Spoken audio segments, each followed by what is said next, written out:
Hello and welcome back to Equity Tutors. Today we are going to be looking at infectious diseases and the immune system. This content falls in different modules depending on which exam board you are following, so do go back and have a look at your specification to see exactly what module this information fits into, and also to check exactly what you do need to know, because some exam boards need to know more detail on certain things and less on others. So just go back and make sure that you know exactly what you need to know for your exams. With that said, today we're going to be looking specifically at infectious diseases, and in the next lesson I will be going over the immune system. So today we're going to start by looking at what exactly is an infectious disease and what causes infectious diseases. So a disease can be defined as a deviation from the normal functional state of an organism, and we can have both infectious diseases and non-infectious diseases. So infectious diseases are diseases that are caused by pathogens, and these can also be called communicable diseases, and these are passed from one person to another person. So they go from the infected person to the uninfected person. And this type of disease can happen to animals and also plants. The other type of disease is non-infectious diseases, and these are things that you cannot get from someone else. These are often long-term diseases that are degenerative, so that they get worse. Some examples of this are things like lung cancer or cystic fibrosis or diabetes. So they're not something that you can catch, but they do cause illness in a person. Infectious disease is a disease that is caused by pathogens, and there are several different types of pathogens. There are viruses, bacteria, fungi, protozoa, and also multicellular parasites.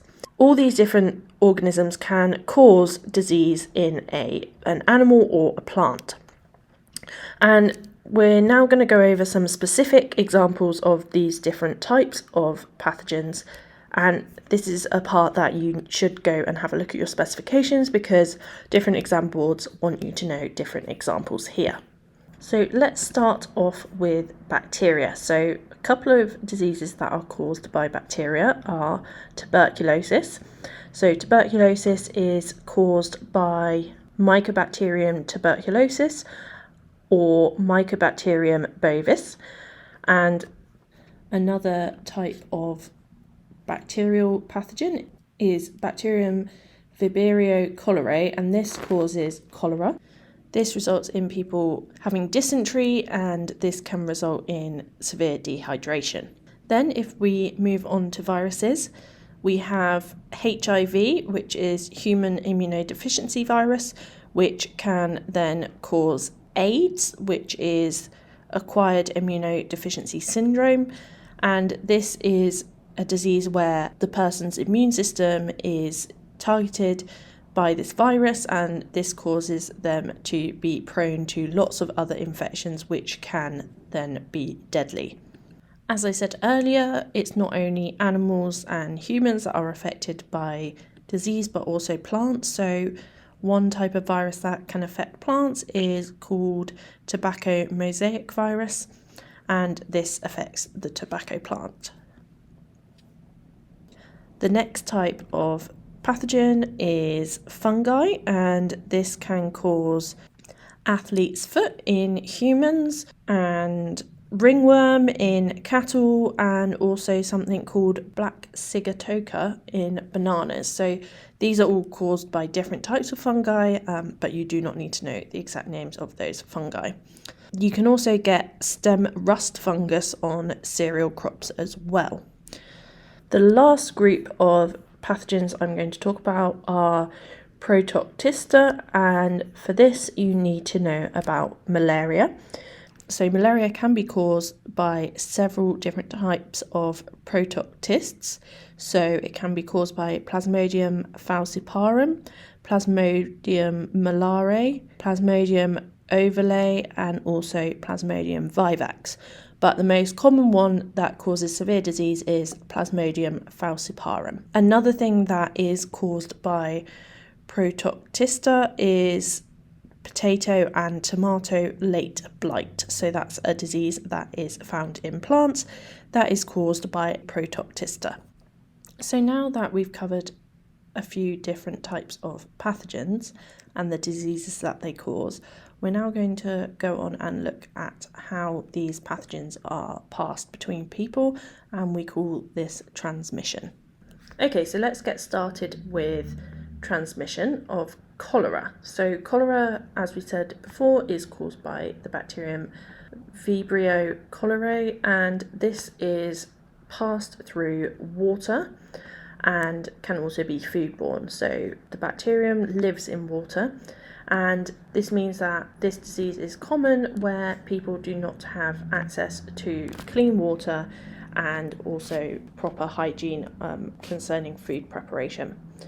So it can be passed along when people bath or wash with contaminated water, they drink contaminated water, or they eat food that has been exposed to contaminated water.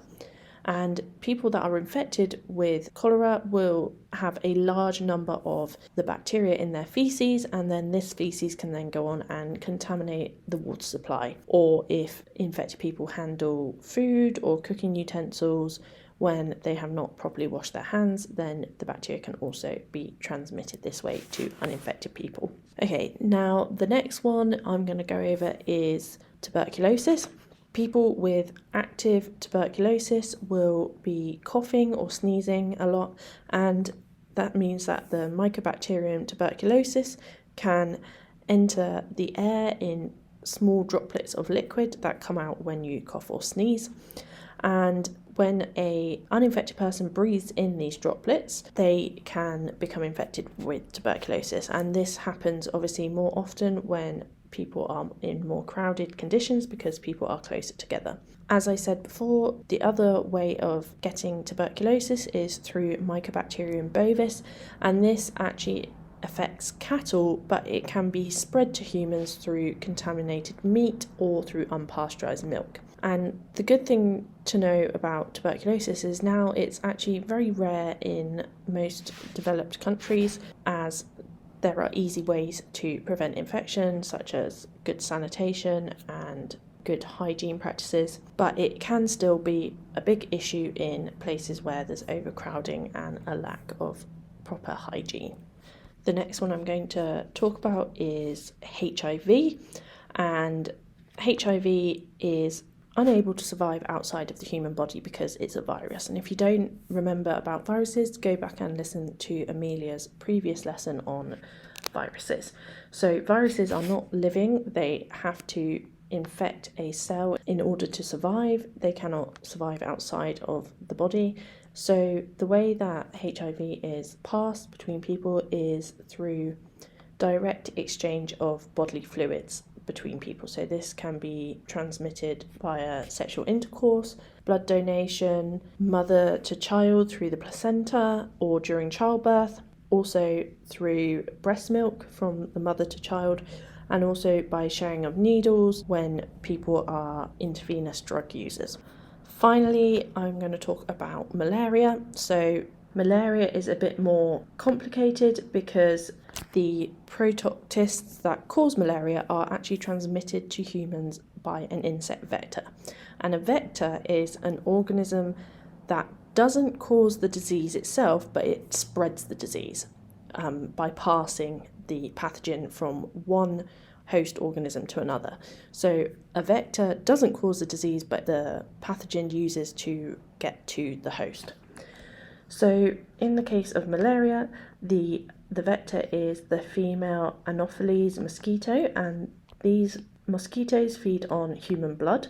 So they bite you, they suck your blood, and if the person they bite has been infected with any of the Plasmodium protoctists, then the mosquito will take up some of the pathogen when it eats. And when it goes to feed on the next human, it will pass the Plasmodium into the new person. It can also be passed on via blood transfusions or unsterile needle use, and also via mother to child through the placenta, but the most common route of transmission is via the female Anopheles mosquito. It's really important to understand the social and economic factors that can affect this transmission. So, for example, in less economically developed countries, there is less access to clean water and also to good sanitation and hygiene practices. So, in these places, there's more chance of these diseases being passed on. To improve this, there needs to be money used to improve the sanitation and also money put in to educate people on how to avoid passing on these diseases. The same applies for things like malaria. So, ways that can be prevented is by using mosquito nets, but again, these cost money, so it's not always that easy to prevent the spread of these diseases. Similarly, with HIV, in countries where there is less education, people may not always be aware of how these diseases are spread. And also when we think about tuberculosis, people living in crowded conditions and with very little ventilation, they are much more likely to be infected by the bacterium. So it's really important to understand that although we do know how to prevent a lot of these diseases, actually putting that into practice in different situations can be much more difficult than it seems. So the next thing I'm going to briefly talk about is medicine. So medicines are compounds that can be given to help treat or prevent diseases. We get a lot of our medicine actually from the natural world, specifically from microorganisms and also from plants. And actually around 40% of drugs that are currently available are actually derived from plants. So for this reason, it's really important that we maintain biodiversity, because this allows us to have more plants and microorganisms, animals, etc. available that we can screen and see if they have any compounds that can be used to make medicines that can treat these diseases. So that's linking back to our previous lessons on diversity, and finding medicine is also another reason we want to maintain biodiversity. Linking on to plants, I'm now going to talk about how plants can defend themselves against pathogens and disease. Next lesson, I'm going to be going into the immune system, which is for animals and humans, but today I'm going to briefly start on how plants can prevent infections. So plants have several defences against pathogens. We can split these into chemical defences and physical defences. So chemical defences are things like insect repellent and insecticides, which are chemicals that the plant produces to either deter disease-carrying vectors such as mosquitoes, etc., or compounds that actually cause death of these insects. They also can produce antibiotics, which can break down bacterial cell walls, and I'm going to go into more detail on antibiotics later in the lesson. They also produce antifungals, which can kill fungi, and they also can have other general toxins such as cyanide, which can be toxic to actually most organisms. So those are some of the chemical defences they have. They also have physical defences. So once a pathogen has entered into the plant, it will trigger receptors in the cell membrane of the plant, and this will cause chemical messengers to be produced, which can then migrate to the nucleus of the cell and cells around it. This will then trigger the production of the polysaccharide callose, and callose can then plug the plasmodesmata and blocks the sieve plates in the phloem. So this can prevent infection spreading throughout the plant. So the pathogen is then actually trapped where the infection is, so it prevents the infection of neighbouring cells. And the more callose and lignin that is added, the stronger the wall becomes. So it basically, with plants, they don't actually try and heal the diseased tissue, they just seal it off and they let that part of the plant die, but they have then prevented the disease spreading throughout the plant. So just to recap that, basically, once a plant detects a pathogen, it will produce callose, and this will block off the sieve plates and the plasmodesmata, basically isolating the diseased part of the plant, allowing it to die and not allowing the pathogen to spread throughout the plant. Okay, so the next thing I want to talk about is antibiotics. So we've all heard of antibiotics. Antibiotics are drugs that can treat infections that are caused by bacteria. We're going to talk about two different types of antibiotics today. So we're going to talk about bactericidal and bacteriostatic antibiotics.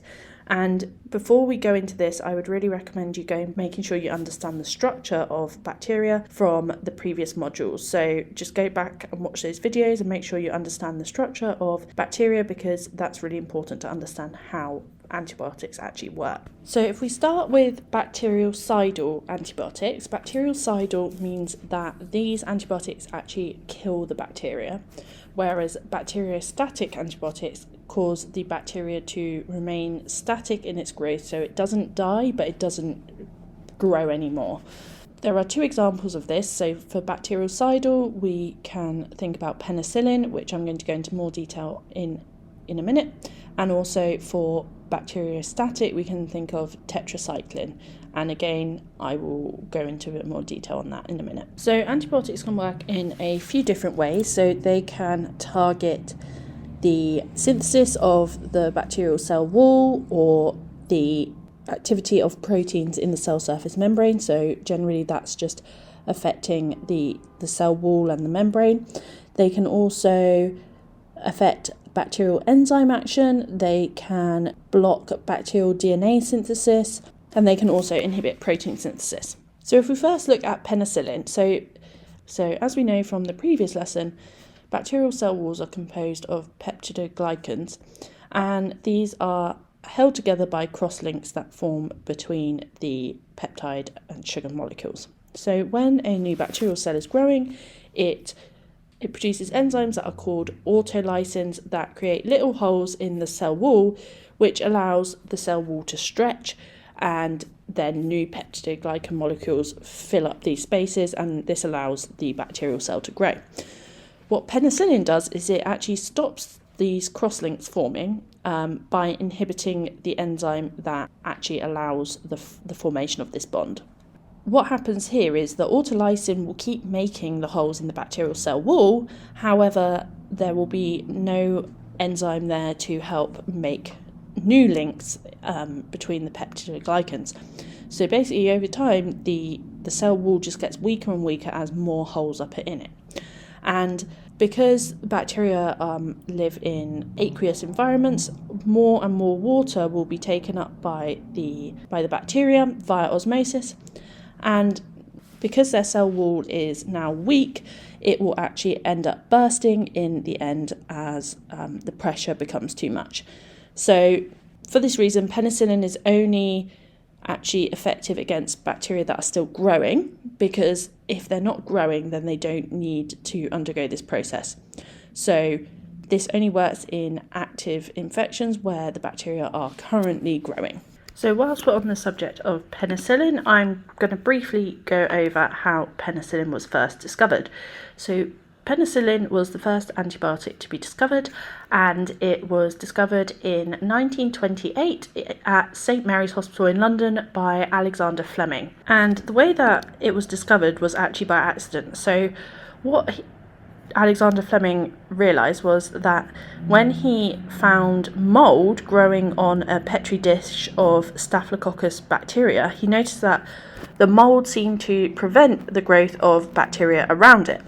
And what he realised is that the mould, which is a type of fungus, produced a self-defense chemical that could kill the bacteria, and this was penicillin. And this really changed the way that we treat diseases, because before this there was never any antibiotics available, so this really started the use of antibiotics and allowed us to treat many diseases that previously would have killed many people. As I said before, tetracyclines are bacteriostatic antibiotics, and they work by binding to the 30S ribosome, and this prevents the binding of RNA to this ribosome, which prevents the protein synthesis. So this prevents the bacteria being able to produce new proteins and therefore stops it being able to reproduce and carry on growing. So again, this is a bacteriostatic because it doesn't actually kill the bacteria, but it prevents it being able to reproduce after. A really important thing to remember with antibiotics is that they only work on bacteria. So there is no point treating a viral infection with an antibiotic because it won't work. Because the way that these antibiotics work is they target things specifically in the bacterial cell, whereas as we know, and we've talked about before, a virus is not a cellular organism. It has to infect another cell in order to reproduce. So because of that, the effects that antibiotics have will not have any effect on a virus. So there is no point having an antibiotic to treat the flu, for example. The thing you've probably heard most about antibiotics is about antibiotic resistance. So as we have used more and more antibiotics over time, bacteria becomes resistant to the ways that the antibiotics work. So I spoke about this previously in the diversity module, and basically, bacteria can acquire mutations just like animals do, and this can mean over time that they can acquire resistance to certain antibiotics. Now, this is a real problem when we overtreat people. So if we give antibiotics when they're not really needed, that can make those bacteria resistant. It can apply what we call a selection pressure, so it will make the bacteria that have a gene that is protective against the effects of that antibiotic, they will survive and then they'll be passed on. So over time, in the general population, more of that bacteria will be resistant to the antibiotic. And because of this, we now have these things in hospitals which are extremely antibiotic resistant, such as MRSA, which is methicillin resistant Staphylococcus aureus, and also Clostridium difficile, so C. difficile, which is also very hard to treat. So once these bacteria get resistance, we then don't have many options of antibiotics to actually treat them. So it's really important that we only ever use antibiotics when they're really necessary, because if we overuse them, then they will not be effective when we really do need them and don't have any other options. So we need to try and reduce the amount of antibiotics given out at doctor surgeries, etc., and also only give them when they are needed. Another way that we can try and prevent diseases is through vaccination, but I'm going to go into that more in next week's lesson, as I'm going to then also cover the immune system, so we kind of need to know how that works in order to really understand how a vaccination works.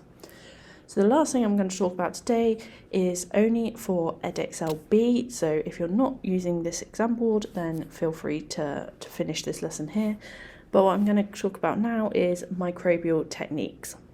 So when we talk about microbial techniques, what we mean is ways in which we can study microbes in a controlled way, so in the lab, things like that.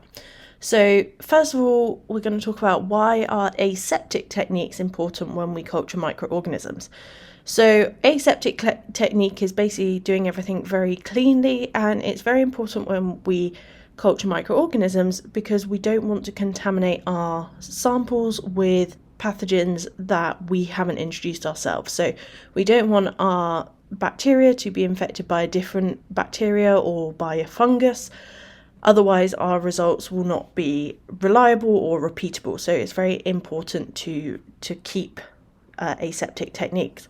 So some examples of things that are included with aseptic technique are things like wiping surfaces with antibacterial cleaners and things like ethanol, having a Bunsen burner on which allows a heated convection current to stop any microbes entering into the area that you're working in. We also use flames to clean things like the necks of bottles and inoculation loops before we use them, so that any bacteria or other pathogens that are on them are killed before we use them. And we should also always use protective clothing to prevent any of our own bacteria and things getting into the cultures or them getting onto us.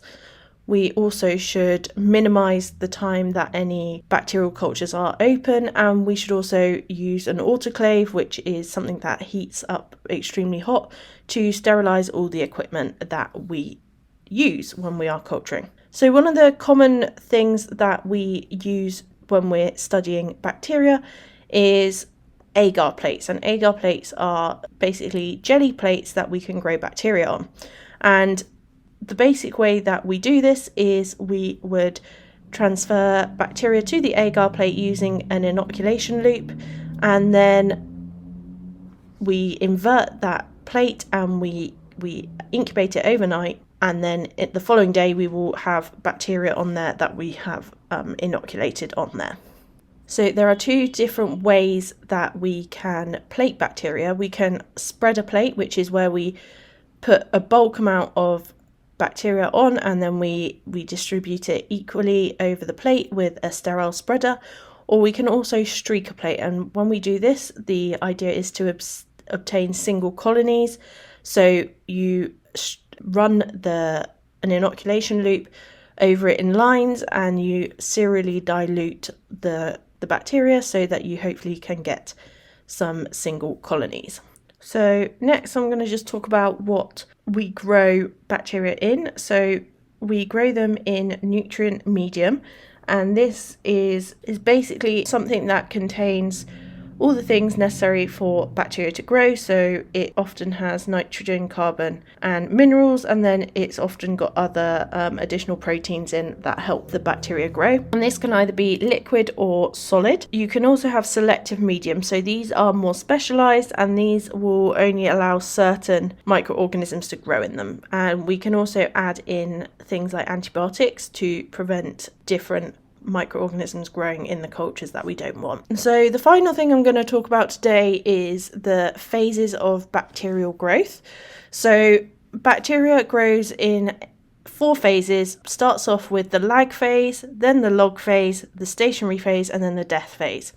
So during the lag phase, bacteria need to adjust to the environment that they've just been put in before they can actually reproduce. So during this time, the population increases very slowly. Following this, they enter the log phase, and during this phase there is exponential growth, so the bacteria start dividing quickly and the population doubles every round of cell division. Then following this we have the stationary phase, and this is where the reproduction rate is equal to the death rate, so the population stabilizes at whatever its maximum is. And then following that we have the death phase, where because there is a buildup of toxic waste products and a lack of nutrients in the media, the microorganisms will then go on and die. Finally, I'm just going to briefly talk about how we can measure the amount of bacteria in a culture, and we can do this 3 ways. We can do a cell count, we can do a turbidity measurement, or we can do dilution plating. So to do a cell count, you basically take some of the culture and you dilute it with something called trypan blue, which will stain any dead cells blue. You then have a look under the microscope and you count how many cells there are within a certain space, and that can then be used to calculate the total number of bacteria per milliliter of culture media. However, this is actually quite slow, and there is quite a large margin for error because it's relying on a human counting it. The next thing we can do is a turbidity measurement. So this uses a colorimeter and this measures the absorbance of the samples. You have to use samples of known concentration to plot a standard curve, and then you record the absorbance of your sample and you use the graph to work out how many cells are in your sample. So this is actually very quick, but it requires quite expensive equipment, and it also requires you to have the sample to make the calibration curve. It also will count both living and dead cells, so it doesn't exclude dead cells like doing the cell count does. Finally, we can use dilution plating. So in this way of measuring, you grow a colony from a single microorganism and then you perform serial dilutions with distilled water until you see single colonies. And then you prepare a lawn plate and you count the colonies there. So you then, to work out the total number of bacteria, you count the number of colonies and you multiply this by the dilution factor. So the good thing about this is you don't need any special equipment and it will only allow you to count the living cells, but it does require a bit longer because you need to have the overnight growth and things like that. So it's much slower than the other two methods. Okay, great. Well, that is all for today. I hope that all made sense. Again, go back and listen to the lesson again if there was anything that didn't make sense. And do go and check out the previous videos that I mentioned during the lesson. And I will see you next time for the lesson on the immune system. Thank you so much for listening. Remember, you can access additional content on our Patreon page by searching for Equity Tutors, where we have a second 30-minute lesson every week, plus monthly bonus content. You can also find us on most social media platforms. We will keep you updated on new content, and you can find us there by searching for Equity Tutors UK. Please like, share, subscribe and comment wherever you are listening, and if you're enjoying, please leave a review. Bye! Bye!